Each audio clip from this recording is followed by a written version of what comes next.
Om Sthapakaya cha dharmasya sarvadharmasvarupine Sthapakaya cha dharmasya sarvadharmasvarupine Avataravarishthaya Ramakrishnaya te namah. Asato ma sadgamaya tamaso ma jyotirgamaya asato ma sadgamaya tamaso ma jyotirgamaya mrityormamritangamaya. Om Shanti Shanti Shanti. Let us offer our salutations to Sri Ramakrishna, the embodiment of all gods and goddesses, the personification of purity and all the divine virtues, and he was very well known for his noble quality of forgiveness. The topic of today, we call this in Sanskrit Kshama. We shall offer our prayers to him to bring peace and joy to the whole humanity. We shall appeal to him to give us wisdom to distinguish between the real and the unreal. The distinction between good and bad. Let us pray to him to lead us from bondage to freedom. The subject which I am going to speak today, forgiveness, the attribute of the strong. A very strong person can only be a person of forgiveness. It's a masterly spiritual quality which we find in most holy persons. Lord Christ is also one of the most remarkable personalities depicting this quality of forgiveness. This forgiveness is greased with love. The whole world is sustained by this special quality of forgiveness. If it were not there, the whole world would have been smashed into pieces by this time. How people are indulging in all sorts of crimes and violence. Still, how God is bearing everything.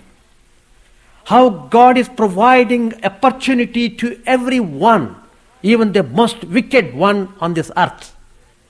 What prompts the divine power to give this opportunity? It is this remarkable quality of forgiveness. We must note it, very important aspect of spirituality. What is spirituality? Unless we manifest these qualities in our life, in our day-to-day activities. So, we can learn by seeing through our eyes how this special quality of forgiveness is manifested in nature. Take for example Mother Earth, how she is forbearing, how she is full of compassion for the whole creation, not only human beings, Even the animal kingdom, plants, all lives on this earth, Mother Earth is providing food, shelter, whatnot. Everything is provided by the nature. It is because of the special quality of forgiveness. We should never forget it. We become most ungrateful. We become most wicked if we forget this special quality of forgiveness. When we construct buildings, we dig the earth, but the earth bears it patiently. That is why we offer worship. We must know the spiritual significance of offering worship, what we call groundbreaking worship, puja. Why it is done? Oh Mother, I am causing injury to you by digging the earth. Please forgive. I have to live on this earth. I have to construct a house for my living. Well, Mother is so gracious. That is the quality of forgiveness. In Bhagavad Gita, chapter 10, Lord Krishna says, where is this special quality of forgiveness present? Among the human beings, you can find it present mostly in women. It is a special quality, it is a special privilege of the women. That is why they are adorable. How the mother serves children. Whatever the difficulties, whatever the insults, abuses the children might do, but the mother forgets everything. Forgets everything. She doesn't harbor any revengeful attitude towards children. I am talking about ordinary women. There may be extraordinary people who might take revenge against the children. That is a very stray case. But normally speaking, this special quality of forgiveness is present, remarkably present in women. We should note about all these things. Unless we know these things, how we practice them in our life. What is divinity after all? If we don't cherish these values in our life, what is the fun of being divine? What's the fun? So, Lord Krishna tells in the Gita, Kirti Shrirvakcha Narinam Smritir Medha Dhriti Kshama. There he mentions Kshama. Most remarkable quality. Again, in the same chapter, he tells in another place, Kshama Satyam Damaha Shamaha. One who is practicing or cultivating this quality of Kshama, he is very near to God. His life is worth living. We can see in the life of Lord Krishna himself, there was a child born to Krishna's father's sister. The child was very peculiar at birth. It had 3 eyes, 2 in the natural place and the third one between the eyebrows, and 4 hands. Very peculiar. The mother was frightened to see the child. What is this? Very abnormal. She felt probably it might be some demon being born as her child. The parents became very much worried. Though the child was looking very good, healthy, shining, but this peculiarity, they became very much worried, full of anxious. What is this? They went even thinking about, why not we do away with this child? When they were so much agitated, they heard a divine voice. The divine voice said, don't do that. This child will grow very strong. He will have to do many things in this world. You can't kill him even if you want to. It is not in your hands. Birth and death are directly in the hands of God. Then the parents asked, what about this peculiarity? People who would come to see the child, they might laugh over it. We feel ashamed of it. Then the divine voice again said, look, you place this child on the lap of the people who come to see the child. Supposing this child is placed on the lap of a person, by virtue of which the third eye would go and 2 extra arms would drop away, that person would kill this boy. That was the prophecy made. Well, they were royal family. They invited all friends, well-wishers, and many kings came to see the child. They brought presents. But everyone was amazed to see this special feature of this boy, 3 eyes and 4 arms, but looking very good, very beautiful. The mother would place this child on the lap of everyone, but nothing happened. The divine voice had said, the third eye would go and 2 extra hands would drop. Nothing happened. Hundreds of kings came and gone. Finally, Lord Krishna, along with his brother Balaram, came to visit the child. They came with presents, everything. The parents of the child were so happy. Immediately, the mother brought the child and placed it on the lap of Krishna. As soon as it was placed, the third eye immediately disappeared. The 2 extra hands dropped off, indicating that Krishna would kill this boy in future. So the mother became very sad to learn this. She requested Lord Krishna to give her a boon, to save her child.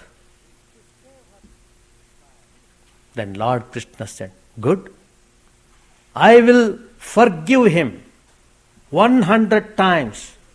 Each time he commits the mistake that deserves death penalty. But I won't kill him. I won't. 100 times I give him opportunity. That's it. If a person cannot learn 100 times, he ceases to live. So, we find how at the end of 100 most serious crimes committed by Shishupal, finally Lord Krishna had to cut off his head for the sake of humanity, for the sake of uplifting dharma. to establish righteousness on this earth. But then he allowed him. Same thing we find in the famous Ramayana also. How Sita, Janaki, the consort of Ramachandra, when she was abducted by Ravana, she could have simply burnt him to ashes by her purity. She had that power. She had that tremendous power of purity. Purity itself is fire. But then she didn't want to kill him because she thought he might change his mind. He might apologize to Ramachandra. He might surrender to him. Let me not kill this poor creature. So she gave him a chance, an opportunity to live on, though she had to undergo severe torture in the Ashoka grove in Ravana's kingdom. Sri Ramachandra also, you can see, he had all the divine astras in his hand. He got special training in armory by none less than Vishwamitra Maharshi. All the divine missiles were with him. He could have destroyed him without even waging a war. But he did not do that. Why? He wanted to give him chance. He sent messages to him. Because of this evil quality, the whole race would be wiped out. Why don't you mend his ways? Even at this late hour, if you can just return Janaki, I will not punish you at all for the crime you have done. So the Divine Lord gave all the chances for him to improve. But Ravana, the personification of lust and power, wickedness, egoism, he would never bend his head. So finally he had to meet with death. There is another instance in the Ramayana which is also very important from the point of view of our topic today, forgiveness. How remarkable it is. Once Janaki and Sri Ramachandra were in their hut in the forest in Panchavati, when one of the angels, Devatas, it is said the son of Indra, he came and he saw Janaki, then he came in the guise of a crow and began to injure Janaki. At that time, Ramachandra was resting on her lap. She was undergoing terrible pain because of this crow coming and disturbing her continuously. At one point of time, even the blood came out of the body. Then Sri Ramachandra woke up and saw what had happened. A crow was sitting at the distance. Then immediately he found out who the rascal was. Simply he took a blade of grass. He uttered the divine mantra and he discharged that blade of grass against that crow. It became a powerful missile. It went on chasing that crow. That crow was not ordinary one. It flew everywhere. It went to all the worlds seeking protection. Nobody could protect. Nobody could protect. Finally, it returned to Ramachandra and dropped there, begging apology. Then Sri Ramakrishna excused that crow and he did not kill it. So this is the example of forgiveness, how the divine people show them to us. There was one saint in Maharashtra. He was a devotee of Sri Ramachandra. His method of spiritual practice was to repeat Rama's name all the time. Whoever comes to him, that was the mantra he would give to everyone. You repeat this divine name, everything would be all right. And many people got benefit out of that.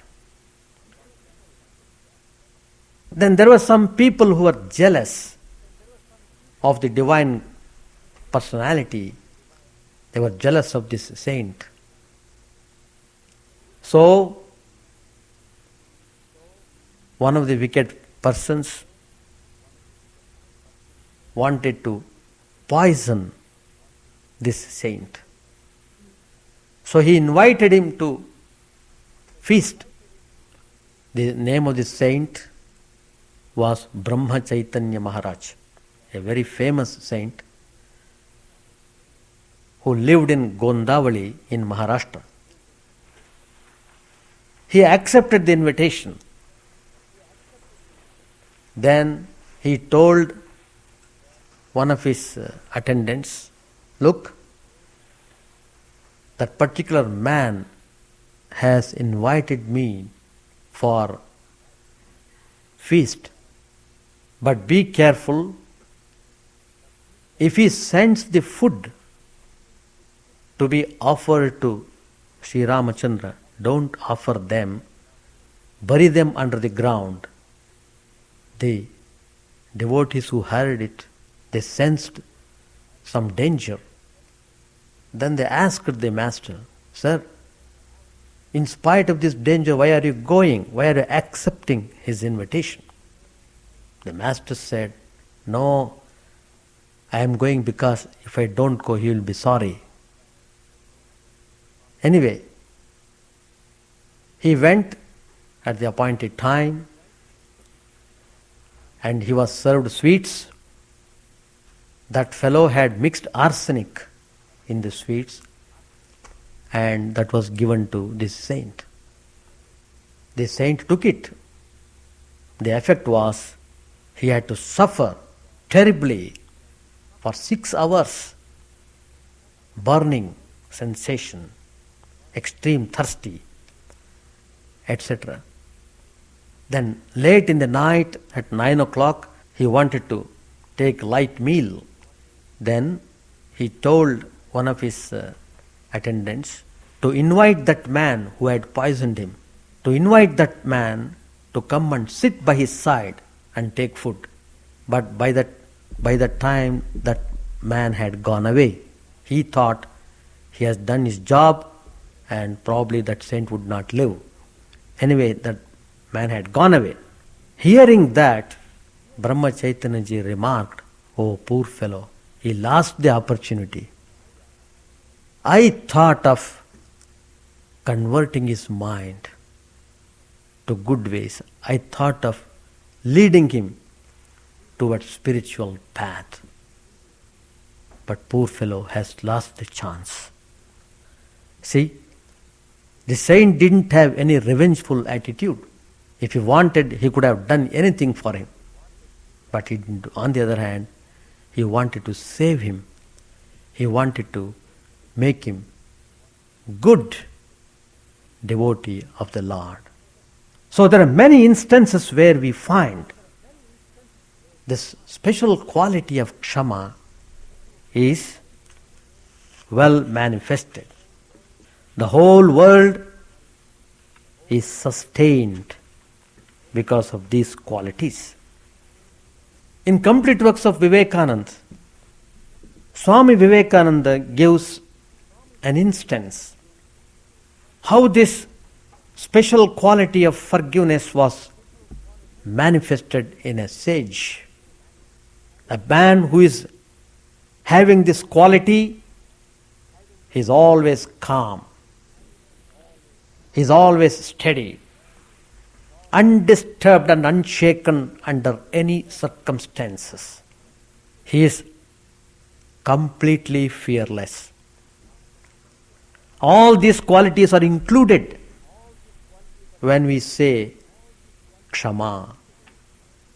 All these facets are there. Now there was a sage who lived in a forest. He used to repeat day and night, Shivoham, Shivoham. It means, in one way it means I am Shiva. In another way it means I am that blessed one. I am that pure being. Shiva means pure. He was repeating this again and again, Shivoham, Shivoham. He is identifying himself with that supreme Atman.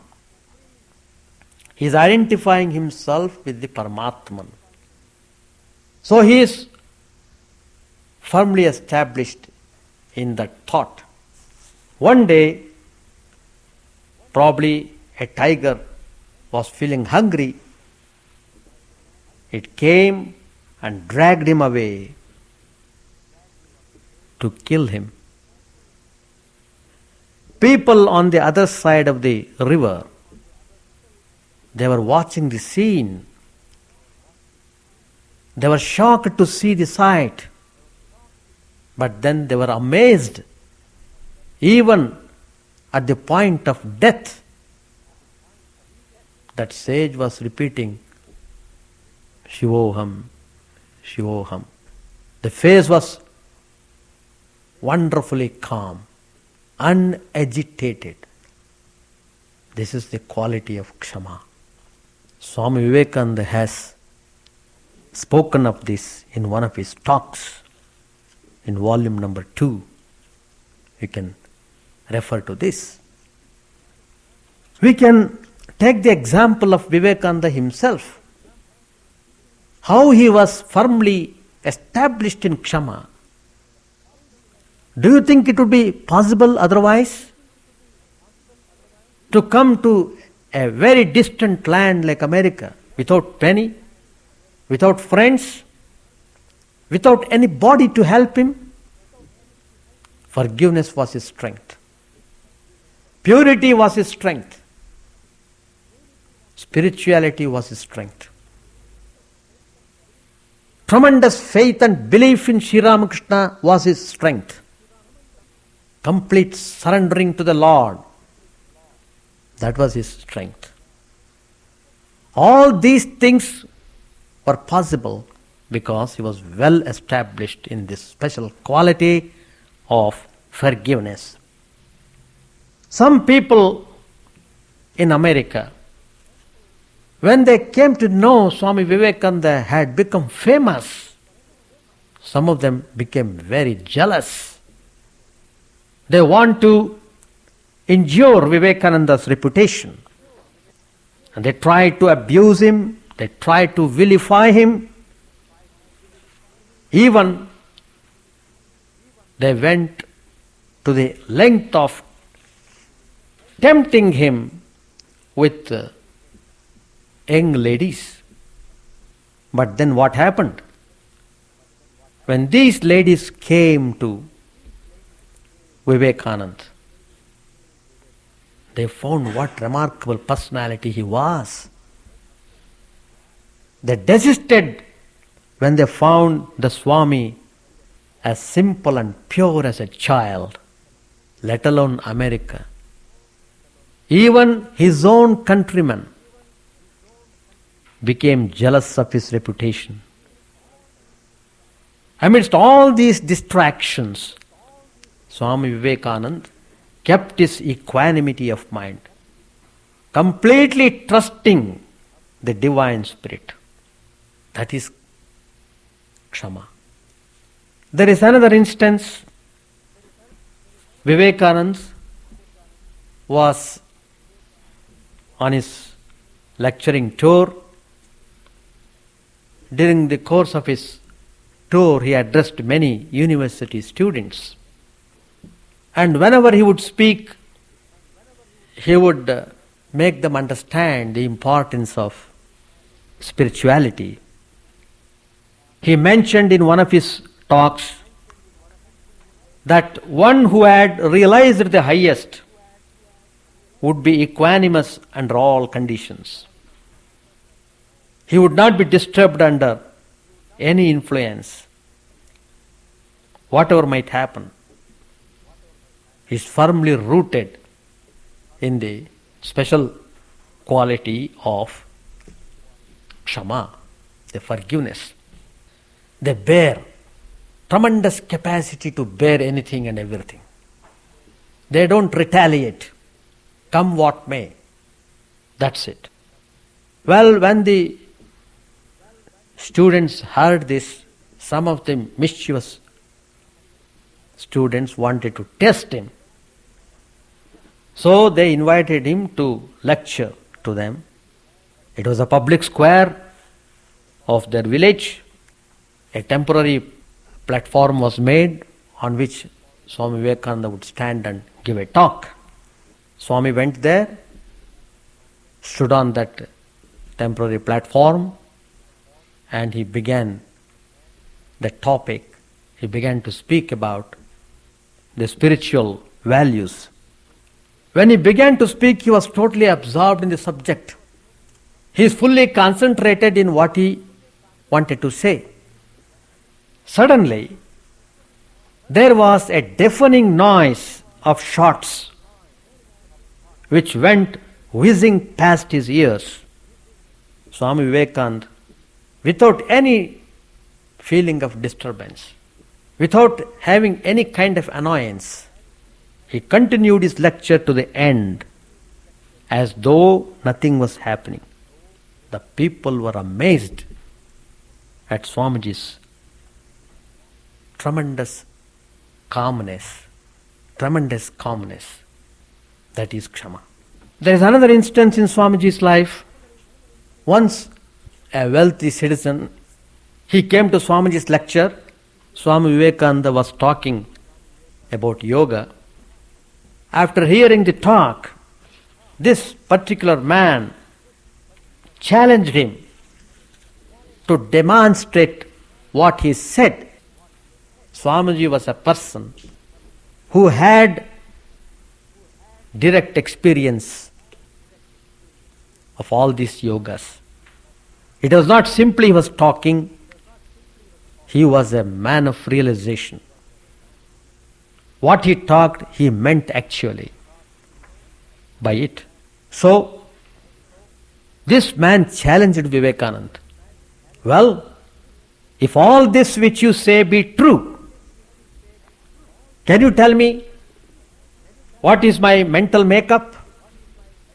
Can you tell me what is my past? You are talking, the mind has so much power. Through yoga one can comprehend anything. Let me see whether you can find out what is in my mind. Swamiji did not respond in the beginning, but this fellow insisted upon. Then Swamiji had to correct this man. So what he did? Well, he fixed his eyes. Swami Vivekananda fixed his eyes on the eyes of the man who challenged him. The man felt as if Vivekananda is piercing him. Some irresistible, tremendous force is passing through his body. The man became immediately nervous when he found these reactions in himself. His flippancy gave way to sudden seriousness. He became terribly frightened. Then he cried out, "Oh Swami, please don't do that. Please don't reveal the secrets which you might find in my mind. It seems as if my whole soul is being churned and all the secrets of my life are being called up in strong colors. Please forgive me, forgive me." Immediately Swamiji withdrew that. He kept silent and saved the man from embarrassing situation. That is Kshama. This special quality we can find in the life of Holy Mother.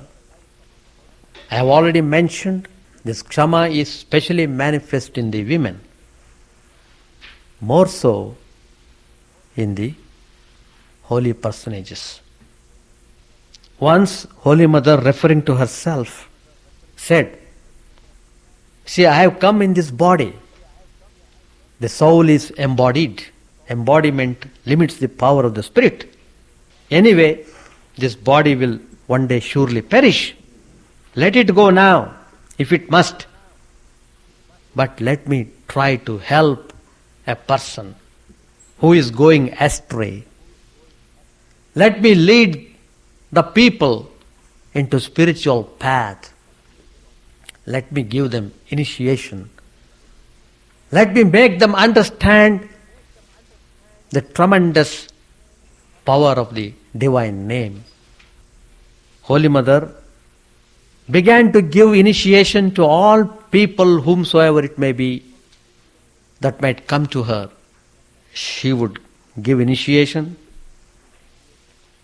but then she had to suffer a lot, because by that process she would receive all the sins of the people who received initiation.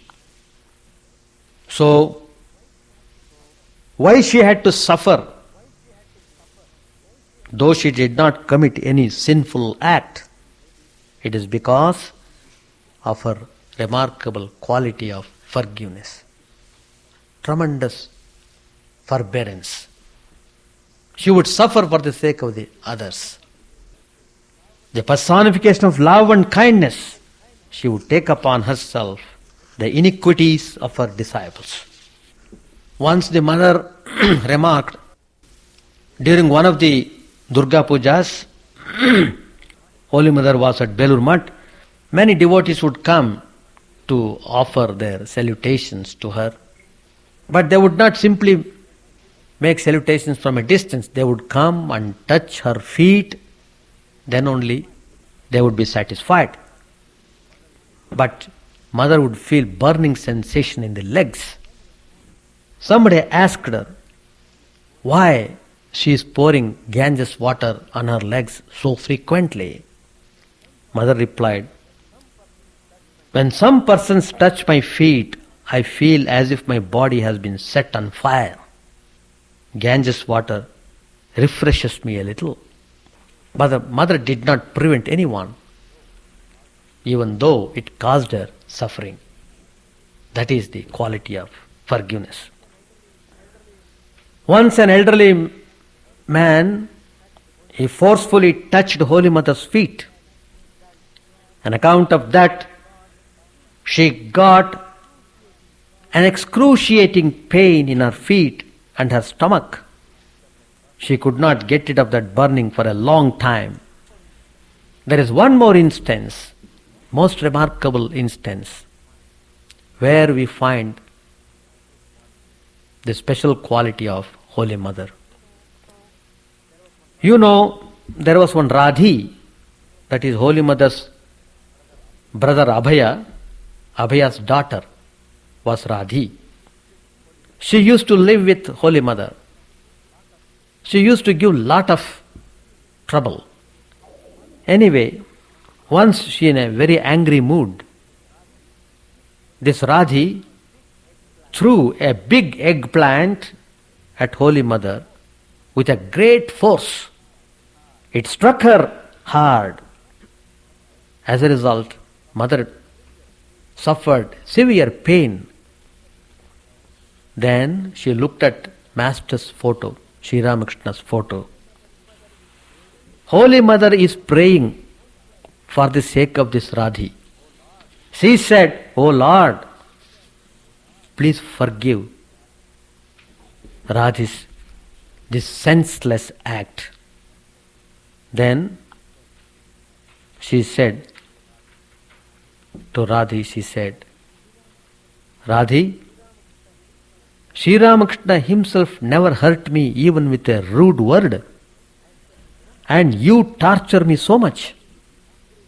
If I get angry with you," this is very remarkable statement.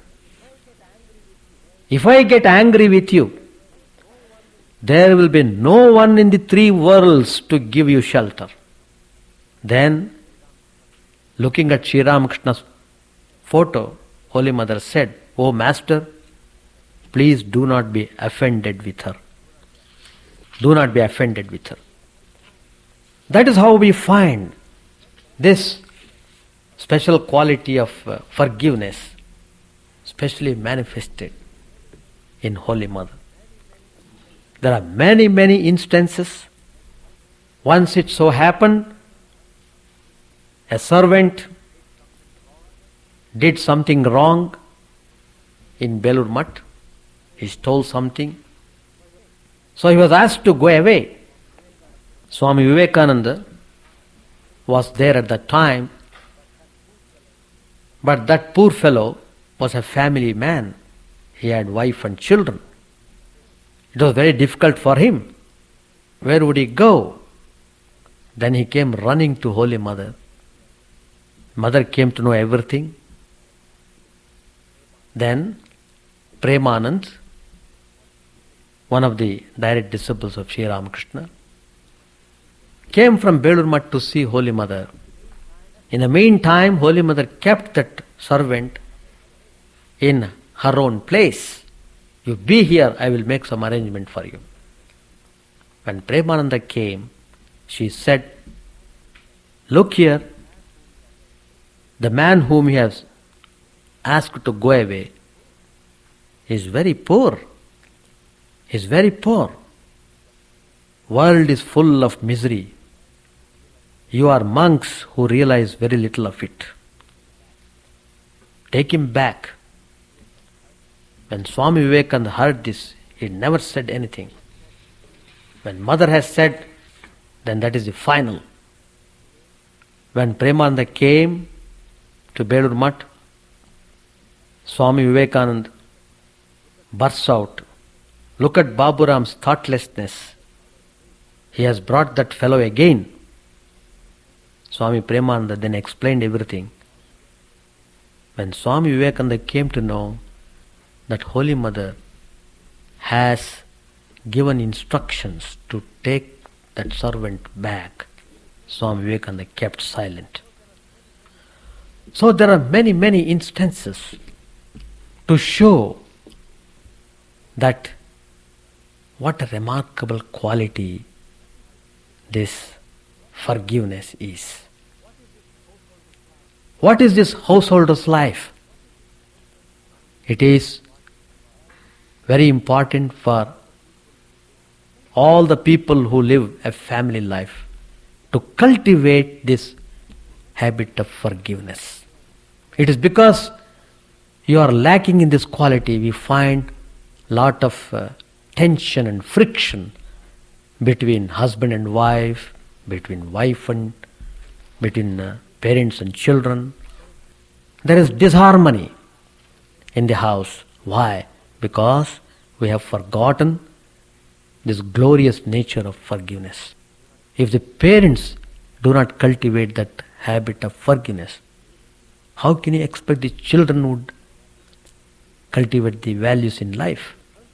If husband and wife do not cherish the value of forgiveness, how it is possible to have a good, happy home? So we must give serious thoughts to these things. It is very important for all of us to practice some of the values in our life. Money is not the only thing. Money comes and goes. But what is important is how we have lived the life. Are we living a life of harmony? How many times in a day we become restless? How many times we become terribly upset, agitated over trivial things, trivial matter? Each one should judge oneself. They should know, unless they practice all these qualities in life, no home can become happy home. So it's all to be earned by everyone, by every family.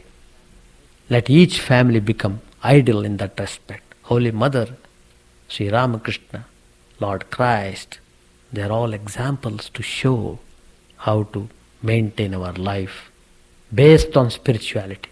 If be worldly, doesn't matter, but don't forget your spiritual nature, which is more important. So, let us pray to the Divine Lord to give us strength to bear everything, to face all the situations, and to carry on this life's journey and reach the final goal successfully. Thank you all.